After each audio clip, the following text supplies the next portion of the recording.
Bonjour à vous, amis de Canal 10, amis de Culture Business. Très heureux de vous retrouver comme chaque samedi pour votre émission hebdomadaire Culture Business. Culture Business, c'est une émission où nous parlons économie, nous parlons positionnement et puis nous réfléchissons sur les filières, sur les différents secteurs pour faire en sorte que ce pays se développe avec toutes ses forces vives, ses orientations, son identité et son particularisme.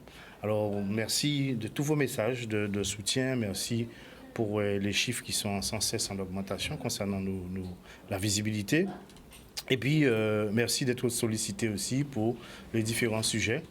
Alors, aujourd'hui, nous allons parler de transition écologique. Et on se posera la question entre transition écologique et entrepreneuriat en Guadeloupe. Quel est le pas qu'il faut faire? Et aujourd'hui, nous avons un plateau très, très, très intéressant. Et je suis très content d'avoir ces personnes, de vous les présenter, puisque nous allons pouvoir avoir une large vision de la question du monde électrique. Je rappelle que cette émission a été faite dans une première partie où nous avons traité beaucoup plus succinctement cette entame d'émission, mais aujourd'hui, on ira plus en profondeur. Et là, je vais d'abord saluer mon ami Franck-Aimé. Bonjour. Et ensuite, on va présenter ses invités. Et vous allez avoir une petite surprise. Alors, avant de rentrer dans le débat, nous allons répondre à la question que nous avons proposée la semaine dernière en introduction, qui était la question de l'article sur la loi de finances, l'article 55 qui posait problème, qui avait causé pas mal de tumulte sur les réseaux sociaux, puisqu'on parlait d'une loi qui favoriserait l'arrivée en Guadeloupe, en Martinique et dans d'autres territoires de volontaires, de personnes subventionnées, accompagnées, aidées pour s'installer durablement dans nos pays. Et donc, naturellement, au niveau économique, ça posait énormément de problèmes. Ça a chamboulé tout le monde. Voilà. Comment ça va, Franck-Aimé? Ça va très bien. Bien. Comme d'habitude. Toujours heureuse d'être là. Tu as vu le plateau d'invités? Oui. Là, on va vraiment pouvoir parler. On a une habituée, là. Oui. Oui. On a une habituée. Voilà. On va partir tout de suite avec une vidéo. C'était un entretien qui a été enregistré hier avec M. Christian Baptiste, qui est député, qui a voulu nous répondre sur la question de la semaine dernière pour savoir qu'est-ce que les députés comptent faire contre cet amendement. C'était très timide. Hein? J'ai entendu M. Servat, mais ça pousse beaucoup de gueulants du côté de la Martinique, mais c'est un peu timide. Voilà. On va écouter. Bonjour, M. Baptiste, bonjour, et merci de jouer le jeu de Canal 10, de Culture Business, et de pouvoir répondre aux questions que nous nous posons, que les téléspectateurs se posent après cette loi de finances qui vient d'être adoptée en 49.3. Avec quelques-uns de vos collègues se sont manifestés pour manifester leur opposition à cette loi qui, dans son sein, au niveau de l'article 55, parle de favoriser l'arrivée ou le subventionner, comme on pourrait dire, l'arrivée en Guadeloupe et dans d'autres territoires de personnes qui souhaiteraient s'installer avec des projets durables. Donc, ce que nous sous-entendons, c'est des projets d'installation, projets de création d'entreprises, projets d'implantation. Et qu'en est-il de nos entreprises qui souffrent déjà, nos entreprises qui peinent à trouver leur place, à ces jeunes qui ont du mal à trouver place dans cette société, des jeunes actifs, d'autres qui sont dans l'Hexagone et qui souhaiteraient rentrer, puisque leur centre d'intérêt est en Guadeloupe, est en Martinique, et on ne comprend pas trop les orientations. Donc, on a voulu vous entendre, vous, députés, pour nous dire un peu votre lecture de cette question et comment imaginez-vous plutôt, lutter et informer la population sur cette nouvelle directive, cette nouvelle loi qui vient d'être adoptée. Très bien, bonjour à tous, bonjour aux téléspectateurs de Canal 10. Merci pour votre invitation. Alors, je précise tout de suite que je suis membre de la commission des finances de l'Assemblée nationale. Donc, je suis très bien placé concernant la loi de finances et plus particulièrement ce qu'on appelle la mission outre-mer, c'est-à-dire le budget outre-mer. Je voudrais préciser aussi que pendant 6 à 7 semaines, j'ai travaillé avec mon collègue Thémathilde Le Gaïc, nous sommes co-rapporteurs qui plus est de cette mission outre-mer, de ce budget outre-mer. Nous avons eu beaucoup d'auditions pour pouvoir tout de suite apporter un œil critique, une analyse critique sur la loi de finances initiale 2024 concernant le gouvernement Macron. Et nous avons bien évidemment, dans un premier temps, compris que ce budget ne répondait pas aux jeux et aux défis que doivent relever nos territoires, tout en reconnaissant bien évidemment que le gouvernement, évidemment, participe. Il y a des fonds qui sont dédiés, on ne dit pas que le gouvernement ne fait rien, il y a des financements, mais vu l'excellence que nous voulons dans nos territoires en matière d'infrastructure, en matière de développement économique, en matière de cherté de la vie, en matière concernant l'eau, concernant la mobilité, tous ces sujets font qu'il faut véritablement qu'il y ait un budget qui puisse répondre à ces attentes et à ces préoccupations. Et c'est pour cela, dans un premier temps, au niveau de la commission des finances, dont je suis le rapporteur, comme je l'ai dit tout à l'heure, co-rapporteur, c'est 1,8 milliard d'euros d'amendements que nous avons fait passer pour pouvoir répondre à ces enjeux et relever ces défis et pour que nous puissions avoir un budget qui corresponde aux réalités ultramarines. Ensuite, nous sommes passés en séance plénière, où, chose inédite, on nous dit que votre budget sera analysé de 15h à 20h. Donc déjà, nous savons pas parfaitement et pertinemment qu'il y aura le 49.3, ce qui ne nous a pas empêché effectivement de produire des amendements, tout en sachant qu'il y aura le 49.3. Mais en plus, le débat est encore escamoté en ne nous permettant pas d'analyser tous les amendements que nous avons présentés en séance. Et donc, c'est la moitié de ces amendements qui ont été analysés. Et l'article 55, effectivement, n'a pas pu être examiné. Mais je voulais dire, puisque c'est là que se trouve votre question sur l'article 55, en réalité, comment on en est venu là? Et ce qui est précisé dans cet article, c'est dans le cadre du STIOM, le comité interministériel de l'outre-mer, qui est le résultat, effectivement, de ce STIOM du 18 juillet et qui est le résultat d'échanges qui a eu lieu sur certains territoires ultramarins.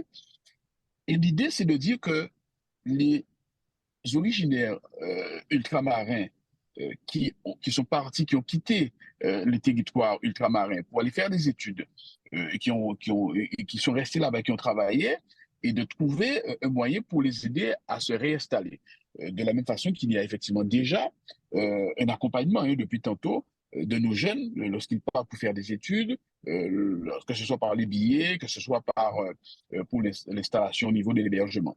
Maintenant, nous disons que pour revitaliser encore plus le territoire, c'est cette idée-là qui a été émise, mais pas du tout pour permettre à tout le monde de rentrer au pays. C'est pas du tout ça.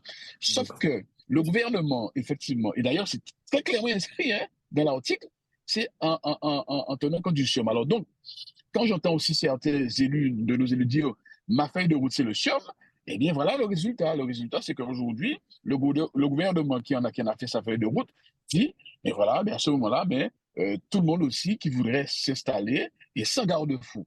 Mais en réalité, lorsque nous avons soulevé le problème au ministère, et notamment délégué des Outre-mer, qui est de dire, oui, mais si vous dites que vous voulez que ce soit uniquement les originaires des territoires ultramarins qui retournent, c'est anticonstitutionnel. Bon, ce qui est une réalité, ça crée une discrimination. Donc, ce qui veut dire que le texte en l'état ne peut pas s'appliquer de toutes les façons et en aucune façon, nous ne saurions l'accepter. Donc, premièrement, il a été adopté dans le cadre du 49.3. Il faut savoir que nous avions prévu avec notre collègue de la Réunion, Emeline Kermidi, qui a prévu, dans le premier amendement, c'est la suppression de l'article 55. C'est-à-dire que si nous étions arrivés à examiner cet article 55 dans le cadre de la mission Outre-mer, eh bien, majoritairement, nous aurons supprimé cet article 55. Si tant est qu'il y aurait eu effectivement un échange, une discussion qui nous donnerait des garanties que ce serait évidemment en priorité nos compatriotes ultramarins, qu'ils soient effectivement d'origine, qu'ils soient nés sur le territoire ultramarin, ou éventuellement qu'ils ont un centre d'intérêt matériel et moral sur le territoire, et en clair, ne pas permettre à tout bout de champ, à tout le monde de venir s'installer, et encore moins ceux qui ne sont pas originaires d'outre-mer. Donc Même, maintenant, monsieur Baptiste, juste une question. Si vous dites que dans la loi, ça, c'est un caractère inconstitutionnel, que la République dise qu'elle fasse des distinctions, si je comprends bien, entre des membres des différentes communautés ou bien des territoires. Mais si c'est passé en l'espèce, est-ce que c'est une manœuvre ou qu'est-ce qu'on doit comprendre, nous? C'est une manœuvre ou, comme on entend pas mal de choses, on dit que c'est c'est une question de génocide par substitution, etc. Est-ce que c'est une manœuvre ou qui a été faite délibérément?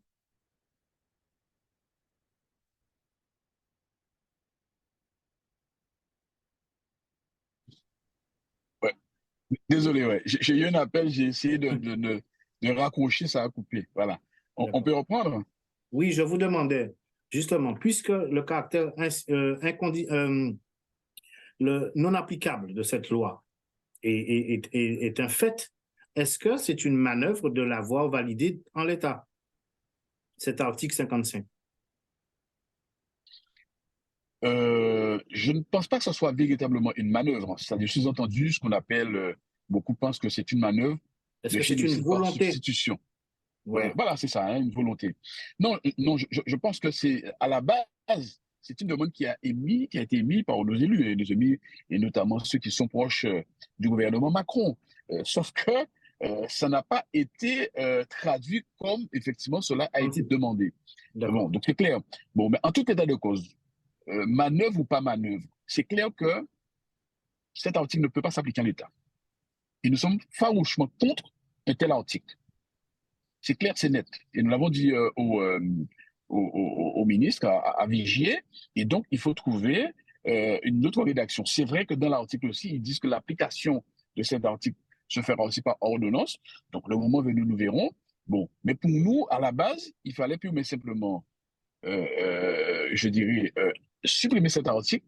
Et s'il faut un accompagnement de ceux qui veulent venir s'installer dans nos territoires marins qui sont originaires d'outre-mer, eh bien, il fallait, nous avons encore à travailler, à discuter. Bien évidemment, il faut que les choses soient conformes à la Constitution, bien évidemment.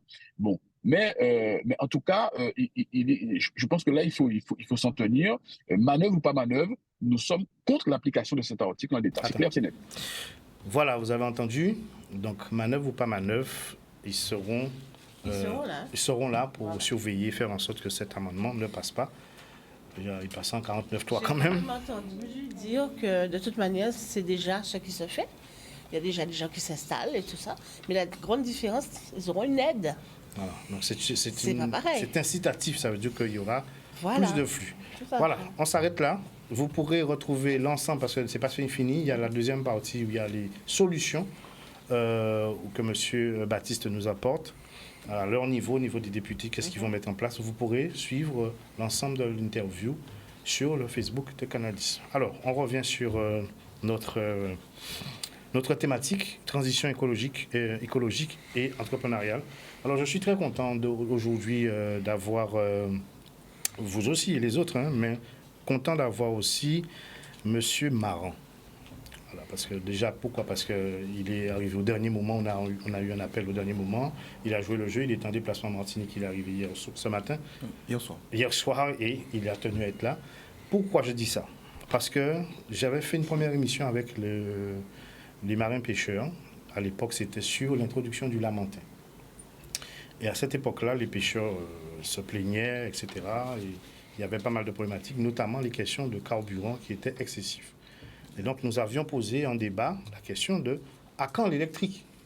Et jusqu'à maintenant, on n'avait pas d'intervenant pour répondre à cette question-là. Donc voilà, là, on aura quelqu'un qui va pouvoir répondre à cette question et même par la pratique, puisque c'est son métier de transformer les embarcations en embarcations propres, on va dire, c'est ça? Exactement. Voilà.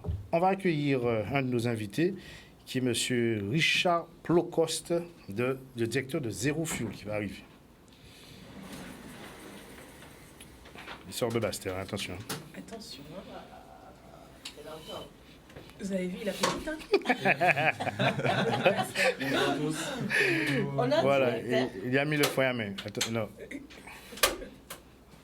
Voilà, ouais, le petit. Voilà.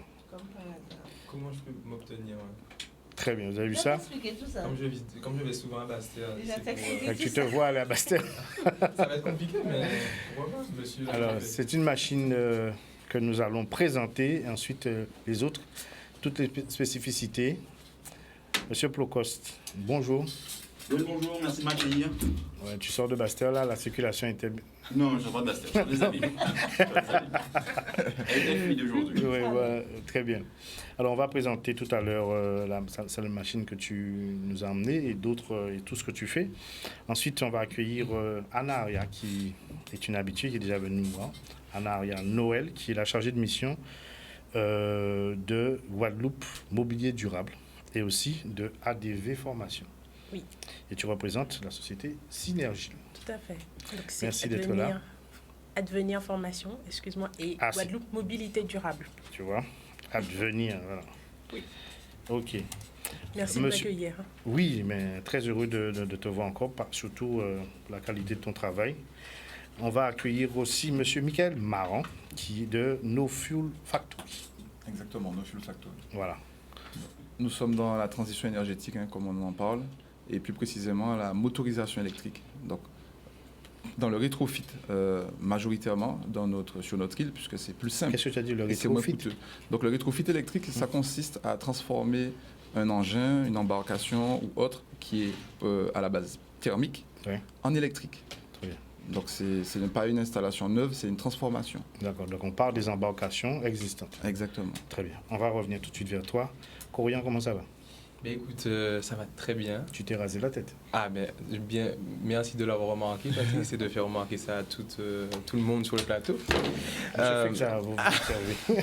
Ben, en fait, oui, j'aime bien changer de style. C'était quoi, le chapeau au départ? Le chapeau, après l'écharpe. L'écharpe, et maintenant c'est le crâne propre. Mais tout ça, c'est un but. Comme vous savez, j'ai mon podcast qui s'appelle New d'Impact, qui est produit par la boîte Youtel, qui est un média local. Et en fait, dans le cadre on est sorti d'Octobre Rose. Et là, on passe à novembre où en fait on défend un autre cancer qui est le cancer de la prostate. Là, on va plutôt parler de ça. Et en fait, du coup, pour Octobre Rose, on n'a pas forcément eu le temps de faire des actions avec New d'Impact. Donc du coup, le cancer, c'est tous les jours. Hein. Et pour soutenir tous ceux qui traversent ça, j'ai décidé de me raser la tête pour soutenir ces personnes dans le cadre de mon émission. Voilà. Chapeau bas, monsieur. Merci. Et ce que je peux promettre aux téléspectateurs, c'est que vous savez quoi, samedi prochain, on passera peut-être la vidéo où je me rase la tête. Voilà. D'accord. Pourquoi pas. Bon, ça va peut-être donner des idées à foncer, mais bon, alors. J'ai déjà fait, donc pour moi, c'est pas nouveau. C'est bon. Bon, Jordan, tu sais déjà ce qu'il te reste à faire. Quand je participe, je fais déjà l'émission. Faut rigoler. Hein. Bon, alors. Messieurs, dames, donc la transition écologique, nous avons... Moi, il y a beaucoup de questions qui nous viennent sur cette thématique, sur justement où est-ce qu'on en est aujourd'hui, de ces différents choix. Est-ce que ce sont des choix qui sont motivés? S'ils sont motivés par qui? Parce qu'on parle de transition, mais on comprend bien que le client final qui va opter pour ces différents changements, qu'est-ce qui le motive? J'aimerais que vous puissiez répondre à cette question-là en préambule. Pourquoi on choisirait d'acheter un véhicule électrique plutôt qu'un véhicule thermique, comme d'habitude? Et pourquoi pas? Pour certains, c'est l'impact environnemental, une conscience écologique, de se dire le véhicule thermique, ça pollue aussi bien à la fabrication qu'à l'utilisation. Le véhicule électrique va polluer à la fabrication, effectivement, mais à l'utilisation, il va polluer moins. Et de moins en moins on va utiliser de carbone pour pouvoir produire l'électricité sur le territoire. Donc il y a le volet écologique, mais il y a aussi le volet économique, parce qu'à l'utilisation, le véhicule électrique est moins coûteux, aussi bien sur la partie entretien que sur la partie énergétique. Ça coûte moins cher de faire le plein en électricité que de faire le plein en carburant. Donc c'est pour ces raisons aussi, pour se dire, être un peu dans l'air du temps, être aussi un précurseur, parce que la mobilité électrique, c'est nouveau. Et donc aujourd'hui, avoir un véhicule électrique, on est un peu en avance sur les autres. Mais justement, tu disais que c'était nouveau. Est-ce qu'on a suffisamment de recul pour dire tout ça? Pour affirmer qu'effectivement, c'est moins cher, moins d'empreinte carbone et tout ça. Est-ce qu'on a des chiffres? Oui, il y a des chiffres, notamment dans le dernier bulletin de l'énergie de l'OREC. Il y a des données sur le coût du carburant. Alors l'OREC, c'est quoi? L'OREC, c'est l'Observatoire régional de l'énergie et du climat, qui est hébergé à Synergie et qui donc chaque année va produire un bilan de l'énergie et du climat sur le territoire guadeloupéen. Donc qu'est-ce qu'on a consommé comme énergie, comment on a produit cette énergie, quels sont les destinataires de cette consommation, est-ce que c'est pour le tertiaire, est-ce que c'est pour le résidentiel. Et donc ils produisent aussi maintenant un bulletin semestriel où on va aller plus en détail sur certains sujets. Et cette fois-ci, en septembre, c'était sur le volet mobilité. Donc, combien ça coûte de mettre de l'essence pour faire 600 km parcourus, combien ça coûte aussi en électricité pour faire 600 km. Mais du coup, le coût de l'électrique, alors, en utilisation, c'est peut-être moins cher, mais à l'achat... À l'achat, effectivement, c'est plus cher. Et c'est aussi pour ça qu'il faut vraiment regarder le coût total en tant qu'utilisateur. Et c'est vraiment du cas par cas. Quelqu'un qui parcourt 20-30 km par jour, ce sera peut-être pas rentable pour lui, mais quand on commence à parcourir 50-100 km par jour, ben, le coût du carburant, le coût de l'assurance, l'entretien aussi du véhicule, mis bout à bout, ça peut devenir rentable. Alors, je vais rebondir dessus rapidement concernant les motivations des utilisateurs. Il y a aussi l'aspect technique, c'est-à-dire un véhicule thermique, ça demande quand même pas mal d'entretien. Un moteur thermique, il a des pistons, des bielles, des soupapes, abracam, vibrequin, pompe à huile. Il y a des tonnes de pièces dedans, des injecteurs, un faisceau moteur, des capteurs, des sondes, énormément de pièces pour on ne peu. change pas toutes ces pièces-là tout le temps. On fait mais du vidange, on ça fait se une change. révision. Non, ça se change tout au long de l'utilisation. Des injecteurs, ça lâche tout le temps.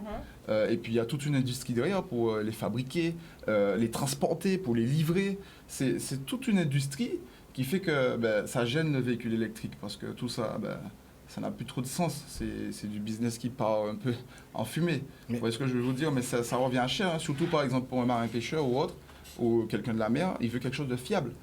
Quand on part en mer avec un seul moteur, s'il y a un problème, il n'y a plus rien. Justement, il n'y a pas d'arbre pour s'accrocher. C'est pour ça que je posais la question sur les orientations au niveau gouvernemental, voire plus au niveau européen. Est-ce que ce n'est pas une économie qui en pousse une autre, qui remplace une autre? Il y a des filières derrière. Il va y avoir de nouvelles filières. Ça veut dire qu'il y a un besoin urgent de formation, de remise à niveau de tous ces professionnels qui étaient autour du véhicule ou bien du bateau thermique, qu'on a en priorité aujourd'hui, pour passer à l'électrique. Ce sont des préoccupations qui sont prises en compte aujourd'hui sur le territoire, notamment avec la région, avec la dette. Synergie, et donc la mission que j'occupe, fait partie de ces groupes de travail. Commencer à réfléchir à quels vont être les métiers qui ne seront plus nécessaires sur notre territoire, en quelle proportion, et quelles seront les nouvelles compétences qui seront nécessaires, de sorte qu'au niveau du rectorat, des organismes de formation, ce soit pris en compte. C'est déjà un peu faire. 10 ans, 5 ans, 20 ans, c'est quoi? Il faut aussi se dire qu'avec l'intégration du véhicule électrique, on n'est quand même pas prêt de voir disparaître complètement le véhicule thermique. On est d'accord. C'est ça parce Donc, il y a aussi cette notion. Parce qu'en fait, l'électrique, la question que je me pose, c'est que est-ce que c'est réellement écologique, puisqu'on sait qu'une voiture électrique produit 3 fois moins de CO2 à peu près qu'une voiture, thermique à l'utilisation.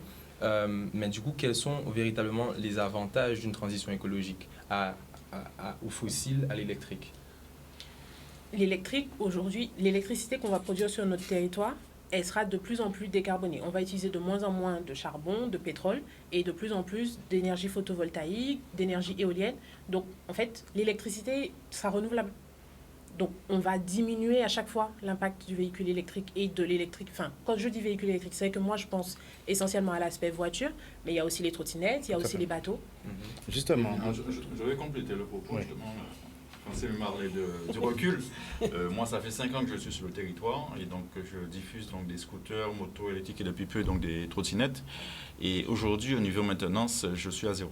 C'est-à-dire la seule maintenance que j'ai fait, c'est changer des plaquettes de frein et changer des pneus. Voilà. Donc au niveau de la capacité des batteries, par exemple, j'ai perdu entre 5 et 7% de capacité. C'est-à-dire en autonomie, j'ai perdu un petit peu. Mais sinon, sur une durée de 5 ans, j'ai rien eu à faire sur mes véhicules. À savoir quand même que je fais de la vente et de la location aussi. Donc j'ai multi-utilisateurs. Est-ce que vous voyez un impact positif sur vos coûts? Nettement, c'est net. Ah oui, puisque la maintenance, quel que soit qu'on a un véhicule thermique, il y a toujours une bougie, une fuite de par-ci par-là, une vidange à faire. Moi, je suis plus soucié de ça. Et puis bon, vous savez, je suis dans un vase clos quand même, un local est climatisé, etc. Il n'y a pas cette odeur de carburant dans l'atelier, etc. Alors, tu parlais de location, comment ça se passe? Alors la location de véhicules pour beaucoup de touristes apprécient beaucoup Les vraiment. véhicules électriques. Ouais, les véhicules électriques. Il y en a, j'ai beaucoup d'étrangers déjà, des Italiens, des Tchèques même, etc. Ils sont habitués à ce mode de déplacement. Et je pense qu'aussi ils ont eu les échos par rapport à la circulation sur le territoire et ils favorisent vraiment le déplacement en euro. Et pour eux, justement, c'est plus facile de s'arrêter quelque part pour pouvoir visiter, faire des photos, etc., plutôt qu'en voiture. Ta société se trouve où? Ma société à Petit Pérou, aux Abîmes. D'accord, donc 5 ans d'existence et pas de retour. C'est extraordinaire. Aucun retour négatif. Il y a des véhicules qui circulent déjà Et au toi, Sainte-Marie-Galante. de la maintenance, tout. Tout à fait, je fais donc location, vente et maintenance. Tout à fait. D'accord. Un facteur très important qui est un peu Ça peut pas donner très des considéré. idées, ça. Alors, Anna Aria, j'aimerais avec toi qu'on fasse un panel de ce qu'il y a comme proposition en matière d'électrique aujourd'hui. Sur les véhicules. Alors, Surtout, on parle de tout. On parle de tout ce qui concerne l'électrique. effectivement, donc il y a la partie scooter. Alors, on a beaucoup vu ces derniers temps les scooters à grosses roues, là. Il y a ça, mais il y a aussi les scooters style C'est scooter un vrai thermique. succès, ça. Hein. Oui, effectivement. Vrai succès. Alors ça. le succès, pourquoi? Par rapport au prix, Oui. le tarif. Justement, on reviendra sur ça. Ouais. Je voudrais qu'elle brosse un peu. Est-ce que c'est... Effectivement. Voilà. Donc il y a le deux roues, il y a aussi au niveau des deux roues, il y a la partie vélo, il y a des vélos à assistance électrique. D'ailleurs, le SMT a un service qui est à disposition à Pointe-à-Pitre de vélos en libre service. Il y a sur la partie voiture énormément de modèles qui sortent. C'est vrai que dans les premières années, il y a 5-10 ans, il y avait quelques modèles de disponibles. Aujourd'hui, il y en a beaucoup. Il y a pour tous les goûts de la citadine, au SUV, mais aussi du monospace et de l'utilitaire léger. Il y a la partie nautisme qui va se mettre en œuvre, notamment grâce au rétrofit. Et donc, c'est un petit peu ça. Et bientôt, il va y avoir aussi le volet hydrogène, donc qui est un autre type de Très véhicule attendu. électrique, oui, notamment pour la mobilité lourde et les véhicules à forte rotation. Voilà. Donc, c'est de se dire, on va pouvoir se L'hydrogène, recharger plus énergie vite. locale, Tout à fait. bouillante, enfin, ou... Peut-être, peut-être pas. On va aussi pouvoir produire de l'hydrogène à partir d'électricité solaire, notamment, ou d'éolien, de l'énergie qui est renouvelable, qui est déjà produite sur notre territoire, faire de l'électricité pour pouvoir obtenir de l'hydrogène. Justement, Madame Noël, je me permets de vous couper par rapport à ça, parce qu'on parle beaucoup de l'électrique aussi, mais il y a d'autres alternatives à l'énergie fossile. Et est-ce que vous pouvez nous en donner peut-être les plus connues? Alors, donc il y a l'hydrogène, il y a aussi la partie biocarburant, biogaz, qui va être possible, notamment avec des huiles de colza pour faire tourner des moteurs qui seraient à la base des moteurs thermiques. On va pouvoir utiliser des carburants alternatifs qui vont être moins polluants, aussi bien au niveau fabrication qu'utilisation. Donc il y a l'électrique évidemment. Et puis bien sûr, la meilleure énergie, c'est celle qu'on ne produit pas et qu'on n'utilise pas. Donc pour les courts trajets, marche, vélo. D'accord. Très bien. Alors, on va revenir sur on était sur les engins motorisés. Dans la maison maintenant, où est-ce qu'on en est sur l'électrique aussi? Qu'est-ce qu'il y a des déclinaisons? Est-ce qu'on est déjà sur d'autres types d'énergie pour la maison? Qu'est-ce qu'on a de nouveau? À la maison, ben, il y a pas mal de personnes qui sont en autoconsommation avec des panneaux photovoltaïques sur leur toiture. Ça fonctionne assez bien. D'ailleurs, certaines personnes ont parfois des inquiétudes sur le fait d'avoir un véhicule électrique couplé à l'énergie solaire. J'ai des retours d'expérience de personnes qui ont des panneaux solaires, qui en avaient au départ, qui ont fait installer une borne, qui ont su dimensionner leur installation pour que ça matche. Et au final, ça fonctionne très bien. J'ai ouï dire que les installations en Guadeloupe étaient essentiellement pour revendre de l'électricité et non pour alimenter la... Oui, c'est vrai. Je me suis documenté. C'est notamment par rapport au dimensionnement. Pardon. Il faut avoir un certain nombre de panneaux solaires pour pouvoir être en autoconsommation complète. Donc souvent, comme l'énergie qu'on va produire n'est pas suffisante pour alimenter la maison en continu, on revend sur le réseau. Mais c'est aussi bénéfique. Ça veut dire que l'électricité que chacun d'entre nous va utiliser dans sa prise en appuyant l'interrupteur sera plus verte. D'accord. Mais ceux qui sont dans des zones où il n'y a pas beaucoup plus reculé, est-ce qu'il y a des maisons qui fonctionnent uniquement? Oui, ben justement, les personnes qui sont en zone reculée, ce qu'on va appeler les sites isolés, on dimensionne de manière suffisante pour pouvoir être en autoconsommation complète. Donc on n'est pas du tout raccordé au réseau. Et ça impose aussi parfois des habitudes. Savoir que on va pas lancer la machine ou le lave-vaisselle à 19h. D'accord. On Donc, va il y a préférer des entre midi et autorisations. 2. Garde la parole en partie pour la page pub. On revient juste après. Oui, bien sûr. Voilà. Nous revoilà après cette page de pub. On revient avec deux amis. Donc, justement, on était en train de parler d'électrique. La thématique Oui, du c'est jour, ça. c'est transition écologique. Vous n'êtes pas discipliné, je parle en même temps. Excuse-moi, parce que c'est que cette thématique est Je tellement voulais intéressante. aider Courrier qui me posait une question. Vous voyez ça? Bon, d'accord. Bon, Franchement, vas-y. quand même. D'accord. Qu'est-ce qui se passe? Voilà. Alors justement, on va redonner la parole à notre cher ami qui parlait justement de l'ensemble de la flotte qu'il propose. Et il nous a parlé du taux de retour en termes de SAV qui était pratiquement inexistant. C'est formidable. Alors, moi, on avait parlé de la question du prix concernant les scooters avec les grosses roues là qu'on voit. Est-ce que c'est le prix ou est-ce que c'est la question de l'utilisation quotidienne? Est-ce que ça coûte au quotidien puisqu'on n'a pas de flux, de dépenses pour le carburant? C'est un peu des deux. Alors, je vais donner déjà mon avis, c'est-à-dire le coût. Aujourd'hui, donc, il y a un bonus écologique qui existe, suivant la puissance du véhicule, de 100 à 900 euros. Ça pour la puissance. Mais particulièrement sur l'outre-mer, il y a une aide complémentaire de 1000 euros. D'accord. Quel qu'il soit le véhicule immatriculé, il y a 1000 euros plus 100 à 900 euros, ce qui fait de 1100 à 1900 euros d'aide pour un véhicule. C'est pour ça qu'on Le retrouve coût réel, c'est autour de 500 euros. Non, après les vendeurs mettent le prix qu'ils veulent. Maintenant, eux, ils le vendent 500 euros, mais derrière, ils font une avance du bonus. Le client final, il paye ces 500 Par contre, il ne faut euros. pas taper sur la table. Ça, c'est pas électrique. Ça, Ah oui, c'est vrai, c'est vrai. Ça fait du bruit. Il paye les 500 euros, et le distributeur fait l'avance du bonus qui se fait rembourser par la suite. Très bien. Alors, tu voulais répondre sur cette question-là? Alors, juste pour compléter, effectivement, donc ça, ce dont il parle, c'est le bonus pour les 2 roues. Oui. Ah, Le c'est bonus les 2 roues. pour les véhicules Les véhicules, non. 4 roues Non. est plus élevé. Ah. Oui, les véhicules électriques, c'est plus élevé. Juste pour rassurer, attendez, on va nous donner que 2 000 euros pour acheter une voiture? Non, c'est un peu plus que ça. On est de l'ordre de 6 000 euros avec le bonus supplémentaire pour les Outre-mer, 2 000 euros. Alors, si je comprends bien, à l'achat, il y a un bonus Pour l'achat d'un véhicule. pour l'achat d'un électrique, véhicule. oui. Donc, du coup, Qu'il soit 2 déduit roues ou 4 roues. du coût coût. initial Tout à du fait. véhicule. C'est une D'accord. mesure incitative de l'État. Sachant qu'on est Oui. sur un marché économique, donc chacun met son prix. On est Bien sûr. d'accord. Bien sûr. Ok. D'accord. Alors, justement, on a parlé de nouveautés, d'affluence, beaucoup de... Alors, l'objectif maintenant, parce qu'on a énormément de véhicules qui se mettent... Au niveau de la législation, il y a ces questions de problèmes de sécurité. Courrier, on voulait en parler. Parce que ces véhicules-là, c'est un autre fonctionnement, c'est une autre circulation. Est-ce qu'au niveau de la sécurité, est-ce qu'il y a plus d'accidents ou quels sont les chiffres sur ces questions? Puisque des fois, on est surpris de voir un véhicule, une trottinette ou un scooter qui débarque, même quand vous êtes sur un trottoir, et vous êtes surpris parce que vous n'entendez pas On arriver. n'entend pas Et le puis, bruit. ça va. Et même les voitures aussi, vous risquez de vous faire écraser. Est-ce qu'on a des chiffres sur ces questions? Alors, si vous permettez, avant les chiffres, donc vous avez vu, moi je suis arrivé avec mon casque et mes gants. Aujourd'hui, moi en tant que distributeur, c'est ce que je recommande aux clients, puisque cette petite machine-là prend C'est une bolide, vitesse assez élevée. bolide, tu voulais Voilà, dire. assez élevée. Alors, à savoir quand même qu'elles sont bridées de base, bridées 25 km/h, c'est la réglementation. Après, quand on achète un engin à un certain prix, il ne va pas rester à 25 km/h. Donc, on appelle ce qu'on appelle le débridage, qui fait qu'on pousse à ces extrêmes le véhicule. Jusqu'à Voilà. combien? Ce modèle-là, par exemple, 100 km/h. D'accord. Voilà. Donc, équipement, casque et gants, plus l'assurance qui est nécessaire. Voilà. Et ce qui fait qu'aujourd'hui, donc moi, dans la démarche, je briefe les clients, leur dis dans l'usage, mode de conduite différent. On approche dans une zone urbaine ou périurbaine, la main sur le klaxon pour alerter qu'on arrive. Parce qu'effectivement, ce sont des véhicules qui sont silencieux. Voilà. Par rapport aux incidents sur la chaussée, les trous, etc., comment ces véhicules se comportent? Est-ce qu'il y a la suspension qu'il faut?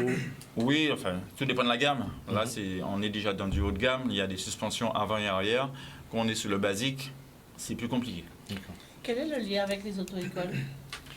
Le lien avec les auto-écoles, je travaille avec une auto-école qui me sollicite pas mal pour passer notamment le BSR. C'est ça. Voilà.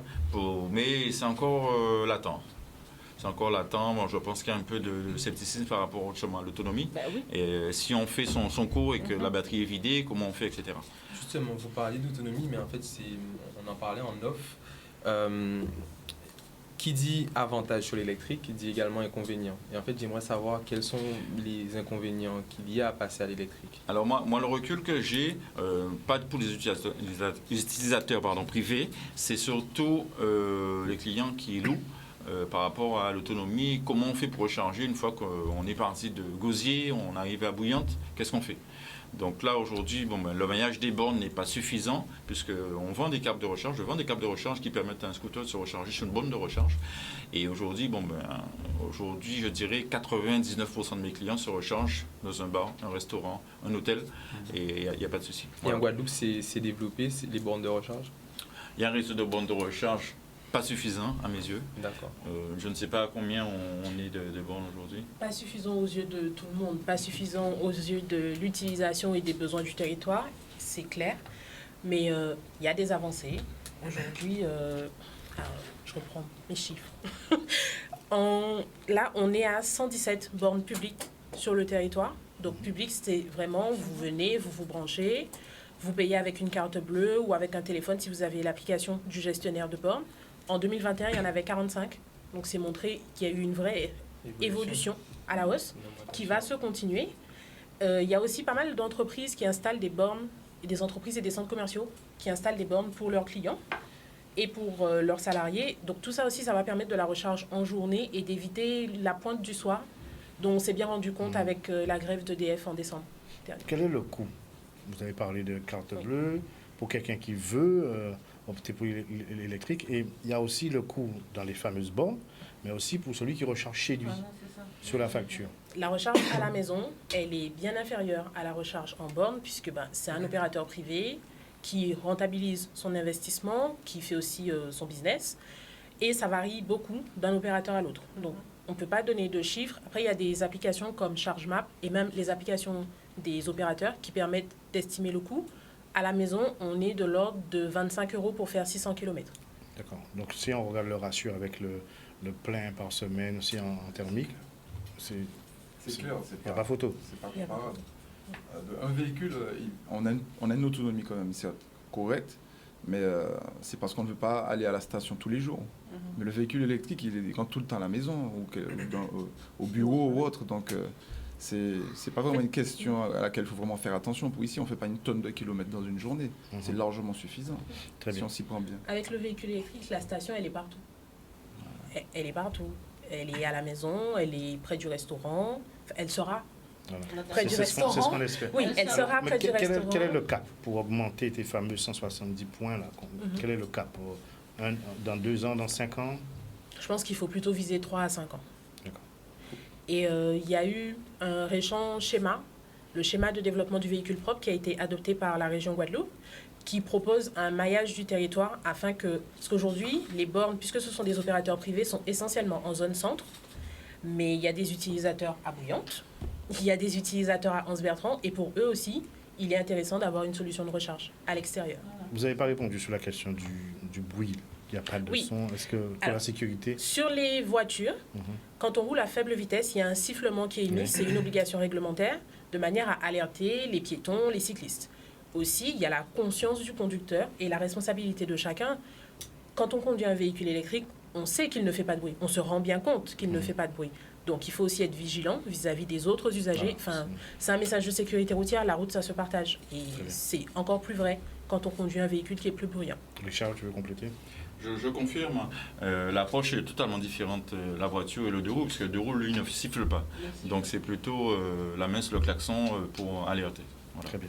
Tout de suite, Michael, on va parler de ces fameux bateaux-là et de nos pêcheurs. Tu nous avais amené une cartographie pour le nombre de bateaux qui sont... Exactement. Est-ce qu'on peut mettre ça, s'il te plaît, Jordan? On va parler justement de toute la question de transformation. Comment tu as appelé ça? Le rétrofit électrique. Le rétrofit. C'est-à-dire que à partir de votre embarcation, comme beaucoup, je pense que c'est un frein aussi quand les gens imaginent qu'il faut acheter un nouveau bateau. Et donc, ce sont des coûts plus... Et là, tu parles de justement partir d'une embarcation qui est la vôtre et puis on transforme l'énergie. Ça fait partie également de l'énergie circulaire, puisque on empêche à ce bateau de partir en VHU ou un véhicule à la casse. En fait, c'est comme un recyclage. On redonne une nouvelle vie. Très bien. Alors, on va commenter le petit graphique. Alors, justement, je vois pas grand-chose. Ouais, on va essayer d'agrandir si tu peux, Jordan. Sur la Guadeloupe. Sur la Guadeloupe, ouais. Zoom si tu peux. Je pense que c'est le contraste qui a un problème. C'est le contraste qui a un problème. Ouais, il y a trop de contraste, c'est trop blanc. Ok. Est-ce qu'il peut agrandir? Attends. Il est au maximum. Non, normalement, C'est on pas aurait grave, dû on va voir quand même. Alors, qu'est-ce que tu voulais nous dire? Bon, mais là, on voit pas bien, mais là, en fait, c'est la Guadeloupe. Ah, ok, ça marche. Voilà, il faut zoomer. Le Et en fait, magicien tous les Jordan. petits points que vous voyez là, ce sont des bateaux qui sont en circulation au moment même où nous parlons. D'accord. Donc, vous voyez, on voit que Basse-Terre, Cap-Esther, Bello, même si l'image n'est pas bien définie, Oui. on arrive à voir quand même les communes. Vous voyez, il y a des bateaux qui circulent en ce moment. Est-ce qu'on peut cliquer sur un bateau, s'il te plaît? Voilà, par exemple. On sait qui. Ici, on voit que c'est un voilier, un monocoque qui circule. On aurait pu cliquer sur un autre bateau, ça aurait pu être un bateau de transport de marchandises D'accord. ou un plaisancier qui se promène. Donc maintenant, est-ce que tu peux, parce que ça c'est juste pour sensibiliser un peu, est-ce que tu peux maintenant dézoomer s'il te plaît? Vas-y, dézoome. Dézoome. Là, on commence à voir les bateaux qui apparaissent, Ouais. qui circulent en ce moment. Vas-y, Ouais. dézoome encore. My God. Dézoome. Ah, ah, Donc là, tu peux dézoomer encore? c'est bon. Ok. Donc il faudrait se déplacer. Mais vous voyez, il y a Donc, énormément Il y a de bateaux énormément qui de circulent au moment où nous parlons, ce qui est normal. Maintenant, il faut savoir qu'un bateau, tout ce qui est échappement, fuite d'huile, d'hydrocarbures, etc., tout va dans la mer. Tous les bateaux hors bord que vous voyez qui circulent, ou inboard qui circulent ici, l'échappement, il est sous l'eau. Donc les fumées que vous voyez que les voitures dégagent, ça, les bateaux, ils lâchent ça sous l'eau. Bon, les fuites d'huile, ça va dans la mer, directement. Vous avez une pompe de cale à l'intérieur du bateau. Son rôle, c'est d'éclairer un liquide au fond de la cale. Ça se déclenche automatiquement et ça rejette tout dans la mer. Donc, pour le coup, si vous avez le réservoir carburant qui fuit, qui est percé ou qui est cassé, c'est plus de 700 litres en moyenne de carburant qui sont directement rejetés dans la mer. Lorsqu'un bateau coule, c'est le même principe. Tout. Donc, c'est bien d'emmener les gens voir les fonds marins qui sont protégés, les espèces protégées, etc. Mais on les gêne, ça fait un bruit infernal. Ça pollue. Michael, ta démonstration nous a tués. Il y a des solutions. Maintenant, Nous avons des solutions. on va Non, mais moi, je vois ça à une plus grande échelle. Alors, parce que c'est... non, la démonstration, tu as préparé ton truc bien. Non, mais c'est Alors maintenant, ce que Non, je mais voulais ça, te demander. c'est accessible à Non, tout le mais- monde. Hein. Vous allez Oui, sur non, mais tout le monde peut aller sur Marine Traffic. Non, mais c'est génial. Moi, je trouve ça génial. J'avais jamais abordé ça comme ça. Et Ce les que avions, c'est pareil. Hein. Si vous Wow. regardez, vous aurez envie de vomir. Hein. La D'accord. quantité d'avions qui circulent sur notre tête au moment où nous parlons, mais tout ça, c'est des rejets. Alors, on peut déjà, à petite échelle, on peut commencer à changer les choses. Oui, mais justement, on va parler plus de manière pragmatique parce que la démonstration. Elle est C'est nette, bon hein, c'est clair. Alors, Tous les chefs d'entreprise. là, c'est Bouga, clair. là, c'est bon. Ah non, mais On va parler encore. Maintenant, moi, je suis pêcheur. Voilà. Maintenant, le problème, c'est que la denrée se raréfie. On est obligé d'aller de plus en plus loin. Est-ce que tes fameux moteurs peuvent remplir les conditions? Puisque Fossé-Bouga ici DCP, Fossé-Bouga, il y a plusieurs milles pour trouver poisson. Il faut qu'il y ait de l'autonomie. Comment on fait ça? Comment on adapte ce besoin réel de ces pêcheurs qui nous regardent avec la technologie que tu proposes? Alors, tout dépend du type de pêche. C'est-à-dire, il y a des pêcheurs qui partent pendant 4 jours, une semaine en mer et qui retournent ensuite. Il y a d'autres pêcheurs qui repartent tous les jours en mer. Donc, après, ça dépend aussi de la taille de l'embarcation. Donc, de nos jours, maintenant, les petites coques planantes, nous n'avons pas encore une réponse correcte pour proposer Qu'est-ce une que tu appelles autonomie. coque planante? C'est-à-dire un petit bateau rapide, D'accord. c'est-à-dire un petit bateau hors bord standard. Pourquoi? Parce que lorsqu'on va vouloir donner de l'autonomie, on aura trop de poids par rapport aux batteries. Très bien. Maintenant, quand on passe sur un bateau inboard qui fait déjà dans les 10 mètres et quelques, etc., en général, ils ont déjà 2000 litres de gasoil, de carburant. Donc, ça pèse déjà un certain poids. Donc, lorsqu'on remplace avec nos batteries et nos moteurs, on arrive parfois à être égal ou d'avoir même moins de poids, tout en sachant que c'est une charge fixe. C'est-à-dire que le poids, il ne bouge pas. Alors que certains bateaux, ils ont le réservoir à l'arrière. Lorsqu'ils arrivent à mi-niveau de fuel, le bateau pique du nez parce qu'il C'est ça. n'y a plus de poids à l'arrière. Mais nos embarcations en bois là, traditionnelles, comment ça se goupille là? Comment ça se met en Mais place? que ça soit en bois, en fibre de verre, peu importe, on peut motoriser en électrique.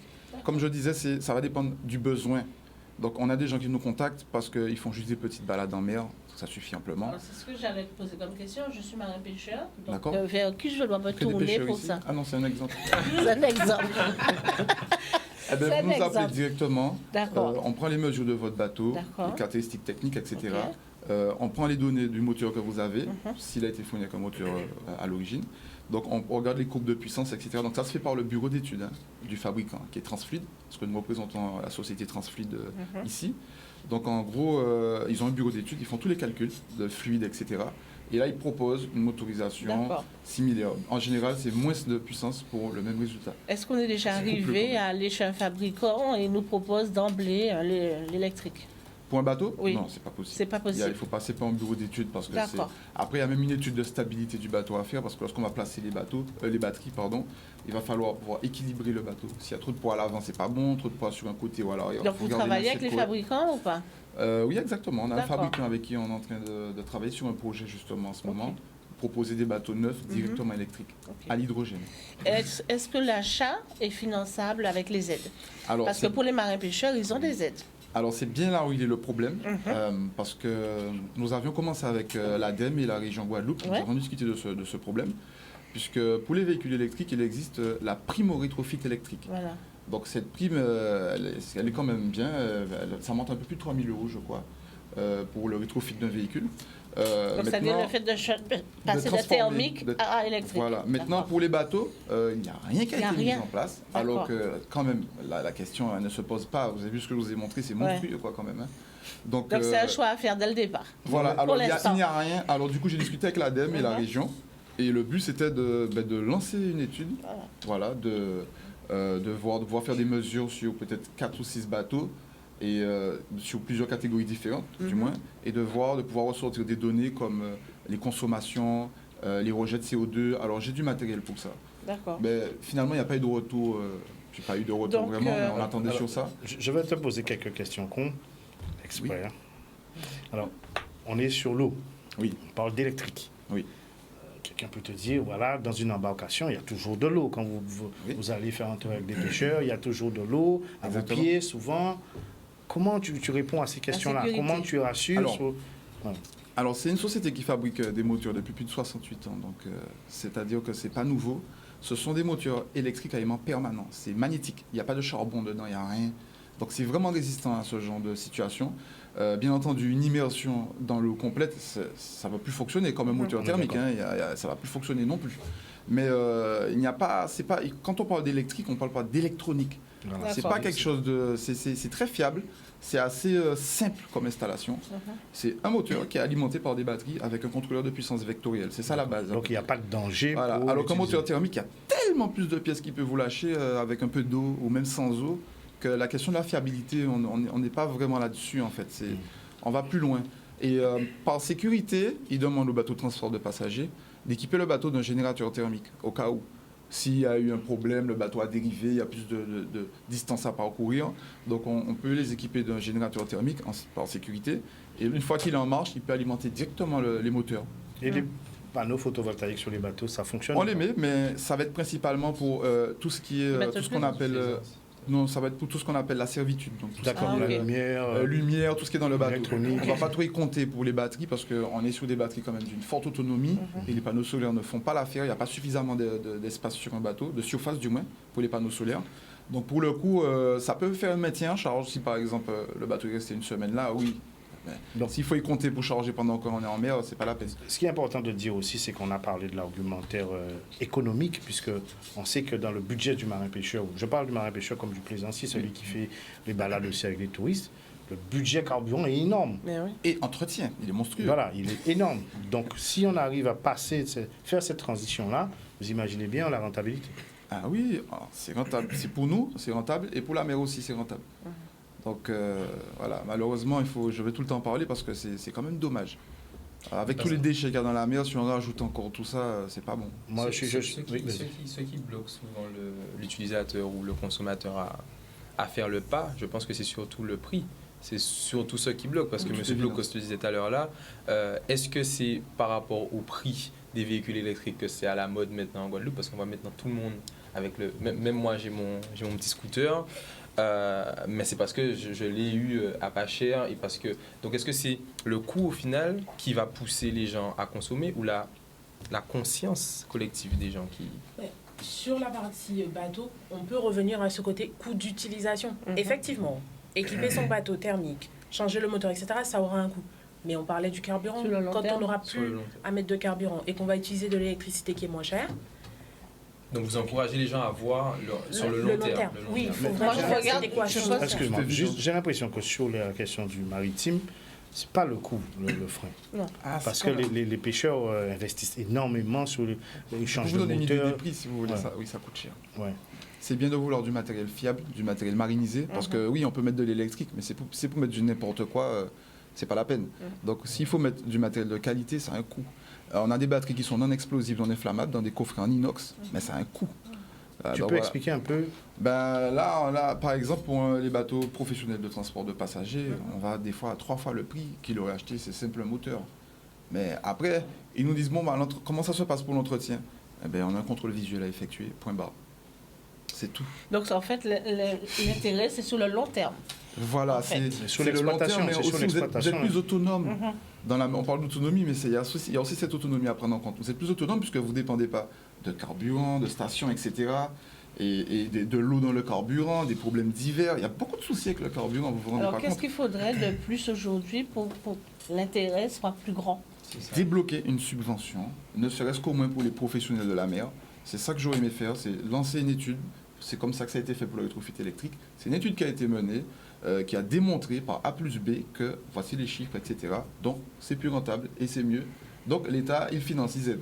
Donc c'est pareil, les bateaux, c'est pire quoi. Donc je vais dire, au bout d'un moment, il faut réagir. Moi, j'aimerais juste dire quelque chose parce que la Guadeloupe a des ressources nécessaires pour passer à une énergie plus verte. Parce qu'on a des rivières, avec l'énergie hydroélectrique, on a les volcans avec l'énergie géothermique, etc. Comment on peut... Est-ce que selon vous, les chefs d'entreprise, les entreprises ont conscience de ce potentiel qu'on a ici pour passer à l'énergie plus verte? Bonne question.